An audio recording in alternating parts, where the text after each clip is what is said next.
जी नहीं, जंगल राज की चर्चा इसलिए की कि चलते हुए मैं रामनगर में एक हमसे नाई समाज का एक व्यक्ति मिला, तो लोगों ने बताया कि भैया इनकी राजनीतिक सूझ बहुत अच्छी है, इनसे जरा पूछिए कि बिहार में क्या दशा है। तो मैंने उससे पूछा कि ये बताइए कि लालू जी और नीतीश जी के राज में क्या फर्क है। तो उसने बहुत अच्छी बात बताई। मैंने जब पदयात्रा शुरू की थी तब, उसके बाद तो लोगों ने और बताया कि भैया लालू जी के राज और नीतीश के राज में फर्क कुछ नहीं है। दोनों के ही राज में जनता का हजामत पूरा बना है। फर्क बस इतना ही है कि लालू जी के राज में ये हजामत जो है जनता का, वो अपराधी बनाते थे, और नीतीश के राज में ये हजामत अब अधिकारी बना रहे हैं। लालू जी के राज में लूट मार का काम अपराधी कर रहे थे, नीतीश के राज में लूट मार का काम अब अधिकारी कर रहे हैं।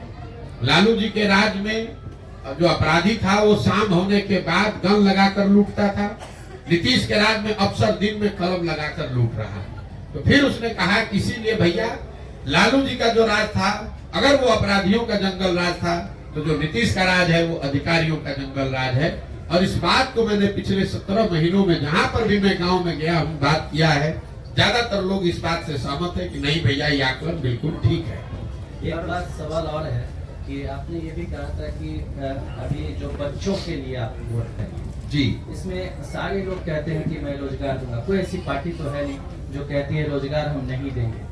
बच्चों के लिए फिर कैसे वोट करें? बच्चों के लिए वोट देना और रोजगार के लिए वोट देना दोनों में फर्क है। आप पार्टी कह रही है कि हम किसने आकर रोजगार के लिए वोट मांगा, हमको बताइए।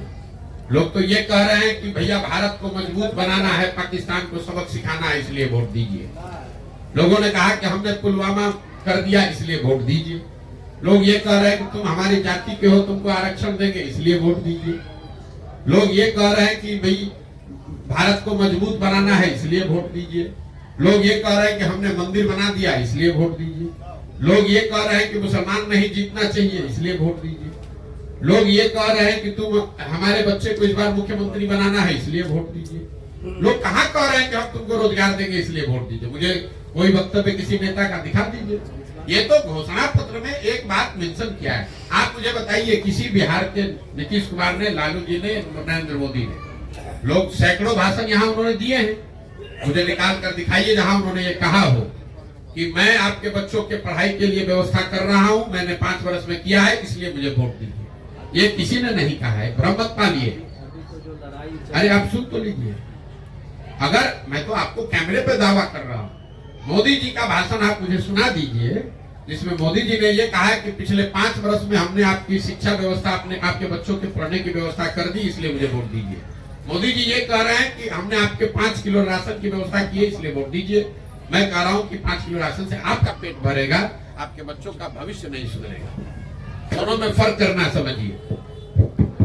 सर, लोग आप पर क्यों भरोसा करें? पहले भी नेताओं से लोग ठगे जा चुके हैं। बिल्कुल सही बात है। और आप खगड़िया में मैं अभी आया हूं इसलिए आपको दोष नहीं दूंगा, लेकिन अगर आपने मेरे वक्तव्यों को सुना होगा तो मैं पहला ही लाइन कहता हूं कि मुझ पर बिल्कुल भरोसा मत करो, मुझे वोट मत दो, मेरा कोई दल नहीं है। लेकिन जिस पर भी तुम्हारा भरोसा है, जिसको भी वोट देते हो, उसको मुफ्त में वोट मत दो। मैं ये भी कहता हूँ कि अगर आप अपने जात वाले को गेहूं चावल बेचते हैं तो उससे पैसा लेते हैं कि नहीं लेते हैं? दूध कपड़ा सब्जी बेचते हैं उससे पैसा लेते हैं कि नहीं लेते हैं? तो फिर अगर अपने जात वाले को भी दे रहे हो तो वोट मुफ्त में क्यों दे रहे हो? वोट अपने जात वाले को देना है दो, लेकिन कम से कम उससे अपने बच्चों के लिए रोजगार और पढ़ाई को मांगो। मुफ्त में वोट दोगे तो वोट चाहे मोदी को दो या लालू को दो, नीतीश को दो कि प्रशांत किशोर को दो, नुकसान होगा ही होगा। मैं ये बात बता रहा हूँ, मैं किसी को नहीं कहता हूँ, मैं सामने से खड़ा होकर कहता हूँ कि अगर हम पर भरोसा करके हमको वोट दोगे तो मैं भी कल आपको ठग सकता हूँ। इसलिए भरोसा हम पर मत करो, अपने आप पर भरोसा करो, अपने बच्चों के लिए खड़े हो, अपने बच्चों का चेहरा देखकर वोट दो। मोदी, लालू, नीतीश, प्रशांत किशोर का चेहरा देखकर वोट मत दो। एक मिनट प्रशांत जी, हमको ये बता, अभी जिस तरह से कांग्रेस के नेताओं को हैदराबाद शिफ्ट किया गया, क्या नीतीश जी के लिए मुश्किल बढ़ेगी?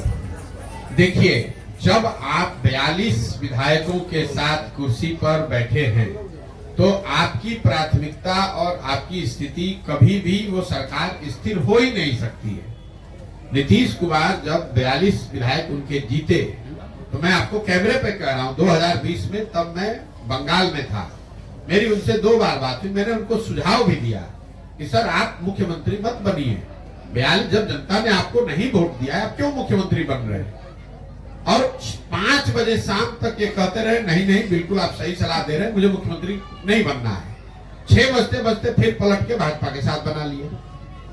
फिर उनको लगा कि भाजपा वाले, उन्होंने क्या कहा कि भाजपा वाले मेरा दल तोड़ रहे हैं इसलिए मैं भाजपा छोड़कर महागठबंधन में जा रहा हूं। वहां गए 1 साल में फिर वहां अकुलाहट होने लगी। अब कह रहे भैया महागठबंधन वाले आरजेडी वाले ठीक से काम नहीं करने दे रहे, इसलिए फिर वापस भाजपा में गए हैं। अब कोई उनसे ये पूछने वाला नहीं है कि अगर भाजपा वाले आपका दल तोड़ रहे थे साल भर पहले तो फिर उसी दल के साथ काहे गए हो। तो ये तो स्वाभाविक है, जब आपकी स्थिति कमजोर रहेगी तो आप सरकार चलाने से ज्यादा आपकी तो प्राथमिकता बस इतनी है कि आप कुर्सी पर बैठे रहे, चाहे कांग्रेस के साथ रहिए, भाजपा के साथ रहिए, आरजेडी के साथ रहिए। और ये बिहार का दुर्भाग्य है कि जब हम लोग को अपने रोजगार, पढ़ाई, पलायन पर चर्चा होनी चाहिए तो दिन रात यही चर्चा हो रही है कि कांग्रेस का आदमी कहां भागा, नीतीश कहां भागे, लालू कहां गए। अरे भैया कोई आ जाए, 35 वर्ष से इन चारों पार्टियों ने राज यहाँ किया है कि नहीं किया। यूपीए की सरकार रही है ना दिल्ली में, 10 वर्ष कांग्रेस वाले भी शासन में रहे हैं और 10 वर्ष से अभी मोदी जी भी शासन में हैं। आप जरा मुझे बताइए, बिहार से पलायन रुक गया, खगड़िया के में बच्चों की परिवारों की स्थिति सुधर गई। पहले 40 वर्ष कांग्रेस का शासन था, 15 वर्ष लालू जी थे, अभी 18 वर्ष से नीतीश कुमार है। बिहार 1990 में जब लालू जी मुख्यमंत्री बने तो देश का सबसे गरीब और पिछड़ा राज्य था। 2005 में जब लालू जी हटे, नीतीश कुमार मुख्यमंत्री बने तो भी देश का सबसे गरीब और पिछड़ा राज्य बिहार था। और आज 2023-24 में भी देश का सबसे गरीब और पिछड़ा राज्य बिहार ही है। हम लोग 28वें पर जो 1990 से पहले आए हैं, आज तक 28वें नंबर पर ही है, 27 नहीं हुए। सर हम पूछ रहे हैं पद यात्रा का जो है, सुना जाए सर, कहाँ से भी बिहार के युवा को तीनों पद यात्रा का जो आप कार्यक्रम कर रहे हैं, 17 महीना जो चल दिए और फिर आगे तक कार्यक्रम साल भर का है, इसका रिजल्ट क्या निकलने वाला है ये मैं जानना चाहता हूँ। रिजल्ट ये निकलने वाला है कि बिहार की जनता जो इन सारे दलों से त्रस्त है वो मिलकर एक नया दल बनाएगी।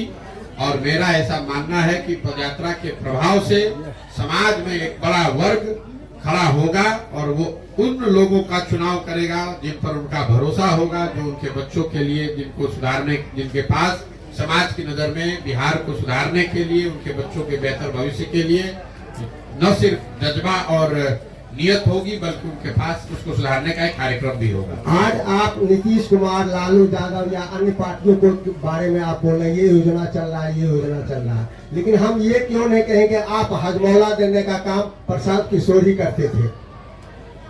अगर आपका सवाल पूछने का लहजा तो बड़ा अजीब सा है, लेकिन अगर आपका ये कहना है कि पहले हमने उनकी मदद की है तो आज उनका विरोध क्यों कर रहे हैं, ये जायज सवाल है।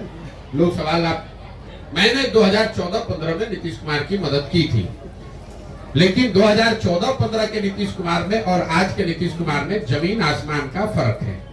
मान्यवर, 2014-15 में जिस नीतीश कुमार की मैंने मदद की थी, ये वो नीतीश कुमार थे जिनके बारे में बिहार में एक बड़ा वर्ग मानता था कि ये आदमी बिहार को सुधारने की दिशा में काम कर रहा है, सुशासन बाबू उनको कहा जाता था।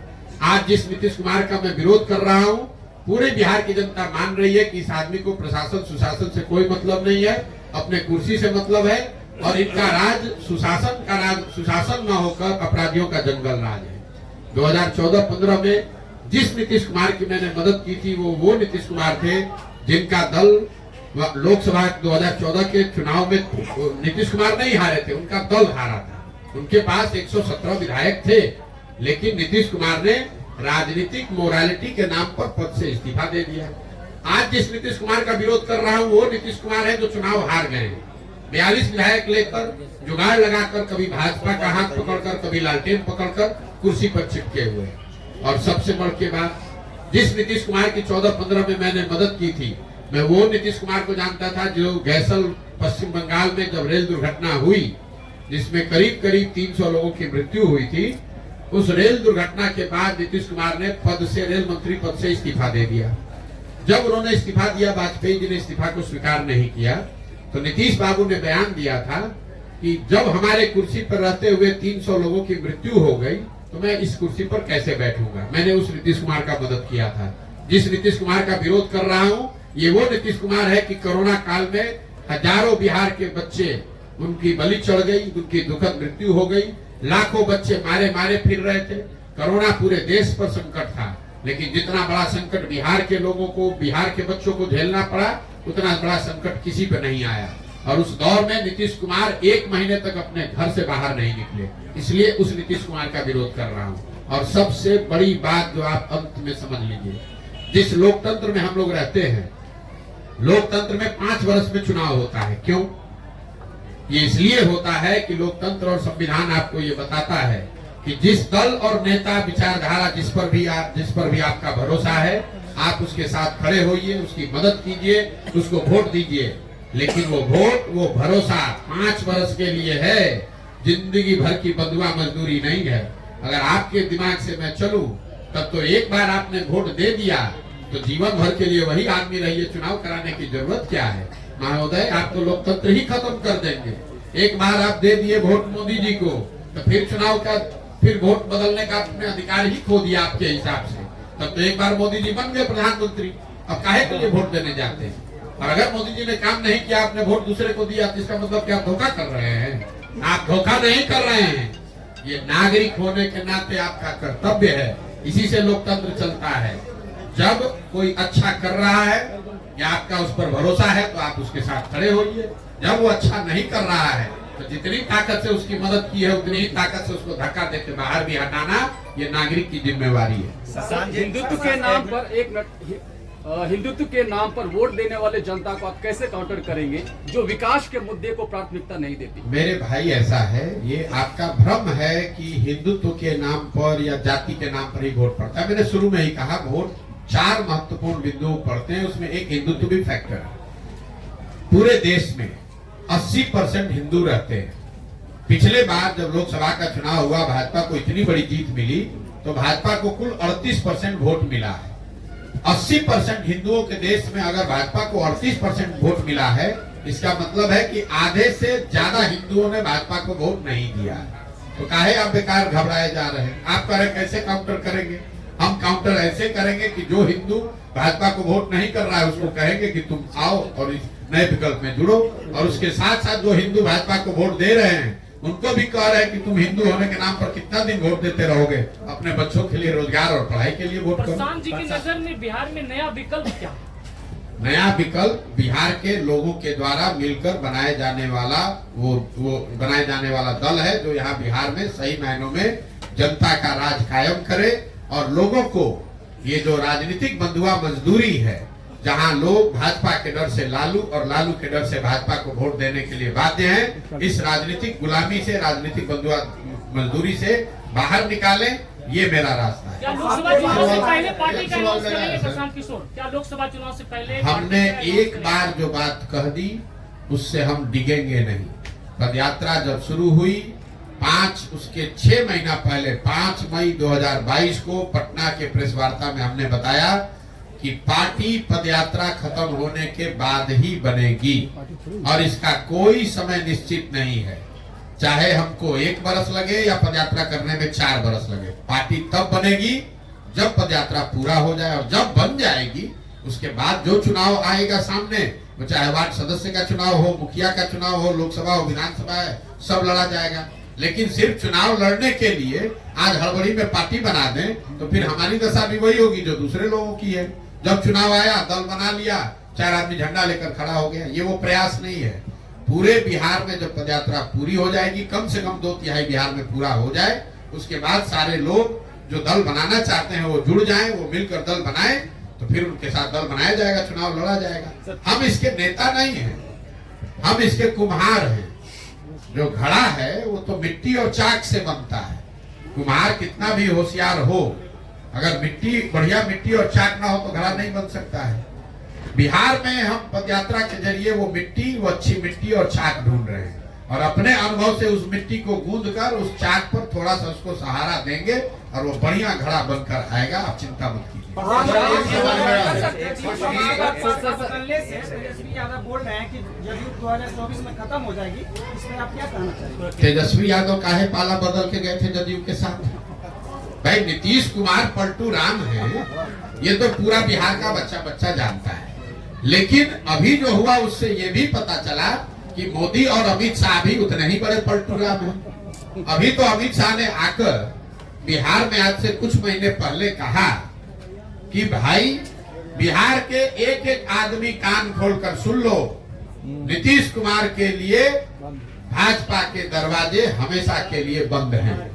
और अभी मजाक क्या हो रहा है कि नीतीश अमित शाह ने दरवाजा तो ठीक बंद किया, खाली उसमें छिटकिनी लगाना भूल गए, फिर पलट के नीतीश के साथ चले गए। तो अगर नीतीश कुमार आरजेडी से पलट कर भाजपा में गए तो भाजपा वाले भी तो पलट कर गए हैं। यही हाल तेजस्वी यादव का है। अभी साल भर पहले नीतीश कुमार को पलटू राम बता रहे थे, जैसे ही नीतीश कुमार ने उप मुख्यमंत्री बनाया तो उनको विकास का मसीहा बताने लगे। जब विपक्ष में थे तो उनको शराब में उनको माफियागिरी दिख रही थी। नीतीश कुमार शराब माफिया के सरदार दिख रहे थे, उनको उप मुख्यमंत्री बना दिया तो बस उनको नीतीश कुमार में अपना राजनीतिक गुरु दिखने लगा। तो सिर्फ नीतीश कुमार पलटू राम नहीं है, नीतीश कुमार तो पलटू राम के सरदार हैं, लेकिन इसमें सब पलटू राम है। मुझे ये बताइए भाजपा के लोग, सम्राट चौधरी भी आते हैं। भैया भाजपा के सम्राट चौधरी क्या विशाख है समाज? भाई आप मैं अमित शाह की बात कर रहा हूँ। तब भाई नीतीश जी ने, मैं आपको एक और बात बताऊं, नीतीश जी ने विधानसभा में एक बड़ा वल्गर स्टेटमेंट दिया था महिलाओं को लेकर।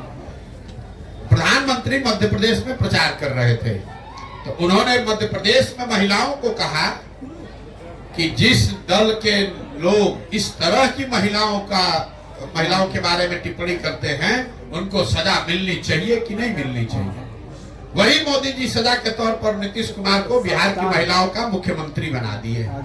देखिए ऐसा है, ये बिहार का दुर्भाग्य है। लालू नीतीश ने जो किया वो तो किया ही पिछले 30-35 वर्ष में, लेकिन कांग्रेस और भाजपा यहाँ इतनी बड़ी दोषी पार्टी है बिहार की बर्बादी के लिए।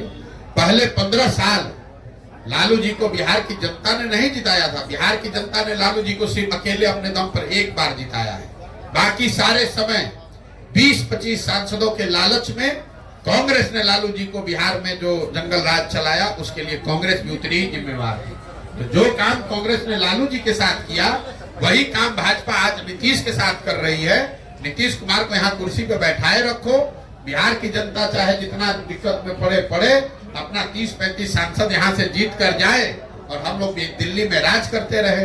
बिहार से 30-35 सांसद सबको चाहिए, लेकिन बिहारी कह के गाली भी सबको देना है। बिहार से वोट सबको चाहिए, लेकिन बिहार के बच्चों की चिंता किसी को नहीं करनी है। दिल्ली में बैठकर कोई कहे कि भाई बिहार का आदमी पलायन क्यों कर रहा है, तो वहाँ बिहारियों का मजाक उड़ाइए, कहिए ये सब तो जाति में बटा हुआ है, ये सब तो बड़ा अनपढ़ अशिक्षित है। बताइए राहुल गांधी यहाँ यात्रा करने आए हैं। अभी 1 महीना पहले जुमा अभी जिस आदमी को मुख्यमंत्री बने 2 हफ्ते नहीं हुआ, उस आदमी की इतनी कुवत है। कांग्रेस का जो मुख्यमंत्री अभी बना है तेलंगाना में, कहता है कि बिहारियों का डीएनए है मजदूरी करने का, उसका इतना कुवत है। और वही राहुल गांधी आकर बिहार में वोट मांग रहे हैं। अगर हम लोग की कुवत मजदूरी करने की है तो हम लोग से वोट मांगने क्यों आ रहे हो भाई? तेलंगाना के वोट से ही बन जाओ देश के राजा। अगर मोदी जी को लगता है कि बिहार पिछड़ा है तो आप मुझे बताइए, वहां इन्वेस्टमेंट समिट होता है, लाखों करोड़ रुपए का इन्वेस्टमेंट होता है। आप पत्रकारिता करते हैं, 10 वर्ष से मोदी जी प्रधानमंत्री हैं, एक दिन बिहार की भी आ जाते। चलिए लाख करोड़ नहीं 2-4 हजार करोड़ का ही एगो फैक्ट्री बिहार की में ही लगा देते। एक मोदी जी के लिए लोग कहता है भाई 16 घंटा काम करते हैं, तो एक 16 घंटा बिहार के लोगों के लिए भी निकालते कि भाई बैठो देखो कि बिहार की चीनी मिल कैसे चालू होगी। आपको क्या लगता है कि अगर मोदी जी आज किसी उद्योगपति को कह दें कि बिहार में चीनी मिल चालू करना है तो किस उद्योगपति का हिम्मत है कह देगा कि नहीं करेंगे? और जिस गुजरात से 26 MP जीत कर गया, वहां हर 10वें दिन मोदी जी इन्वेस्टमेंट करा रहे हैं, वहां हर 15 दिन जाकर वहां बैठक कर रहे हैं, गुजरात की विकास की चिंता कर रहे हैं, 1 लाख करोड़ का बुलेट ट्रेन बना रहे हैं। और आपका ये खगड़िया कुशेश्वर स्थान का पैसेंजर ट्रेन अभी 40 वर्ष से अदर में अटका हुआ है, किसी ने उसकी बात की? हम लोग 39 MP जिता कर भेजे। तो जब आपको हमको अपने चिंता नहीं है तो मोदी जी और राहुल जी काहे आपका हमारा चिंता करेंगे? लालू नीतीश तो लूटिए रहे, उसको तो बर्बाद किया ही, लेकिन वो गलती बिहार की जनता का शोषण इसलिए कर पा रहे हैं कि भाजपा और कांग्रेस इन लोगों की मदद कर रहे हैं। सर एक सवाल मेरा, चौधरी एक किया गया, इसमें आप क्या कहेंगे? पटना में जिस तरह 7 लोग पिटा गया। मेरे भाई नीतीश कुमार जब से मुख्यमंत्री हैं पिछले 4-5 वर्षों में लाठीचार्ज करना, आप ये बताइए किस पर लाठीचार्ज नहीं हुआ है? आंगनवाड़ी वर्कर पर नहीं हुआ, कि शिक्षकों पर नहीं हुआ, कि मुखिया सरपंच पर नहीं हुआ? जो जाएगा उनसे मिलने अपना ग्रीवांस लेके उस पर लाठीचार्ज कराएंगे। पत्रकार पूछेंगे लाठीचार्ज हुआ तो आए ऐसा हुआ है? अच्छा रुको तो अभी पता करते हैं। सर पत्रकार के ऊपर भी लाठीचार्ज हुआ है। सर एक सवाल, पत्रकारों के समस्या पर भी आप बोले, सब समस्या आप बोले, पत्रकार समस्या पर कोई नहीं उठा रहा। पत्रकारों की दशा ये है कि आप पूरे समाज की समस्या लिख सकते हैं, बोल सकते हैं, अपनी समस्या नहीं बोल सकते हैं। तो आप लोग दधीची के हड्डी की तरह अपना कुर्बानी करते रहे। आप उठाएंगे आवाज, तो उठा ही रहे। बिहार के लिए आवाज उठाए, दलितों के लिए आवाज, और पत्रकारों की समस्या पर कोई नहीं आवाज उठाता। हर जगह पत्रकारों की समस्या पर आवाज उठा रहे। जिस तरह सर एक सवाल मेरा है कि ये जो पद यात्रा प्रशांत किशोर की है, जो बिहार के लिए हर जिलों, हर गांव, हर कस्बों में जाने की जो चर्चा चल रही है, चर्चा चल नहीं रही है, चल ही रही, यात्रा चल रही 17 महीने। दूसरा बात यह है कि ये जो पद यात्रा का जो नया विकल्प बनेगा, चाहे लालू की सरकार हो या नीतीश की सरकार हो, जो विफलता का कारण दिख रहा है, और ये चीज आप खुल के भी बोल रहे हैं, तो इनका क्या विकल्प प्रशांत किशोर होगा या इनका विकल्प जनता का राज होगा, जिसका नाम है जन सुराग। और वो विकल्प लालू नीतीश का नहीं है, वो विकल्प होगा बिहार की गरीबी का। हम लालू नीतीश को यहाँ हटाने नहीं आए हैं, हम यहाँ गरीबी को हटाने आए हैं। हमारी लड़ाई लालू नीतीश मोदी और राहुल गांधी से नहीं है, हमारी लड़ाई यहाँ की गरीबी और पिछड़ापन से। इनका कोई चेहरा साफ हुआ है? इनका कोई चेहरा निकला है क्या विकल्प? भैया ऐसा है कि दही आप जमाते हैं ना, दही में मक्खन है, आपको दिखता नहीं है, लेकिन जब उसी दही को आप मथते हैं तो उसमें बढ़िया सुंदर सफेद मक्खन निकल के आ जाता है। हमको पूरा समाज को मत लेने दीजिए बिहार को, अपने आप आपको मक्खन भी दिखेगा, और इसी समाज से वो निकला हुआ होगा, जो समाज की मदद से मक्खन निकलेगा वही यहाँ की व्यवस्था करता है। अब चलिए पूरा दिन आप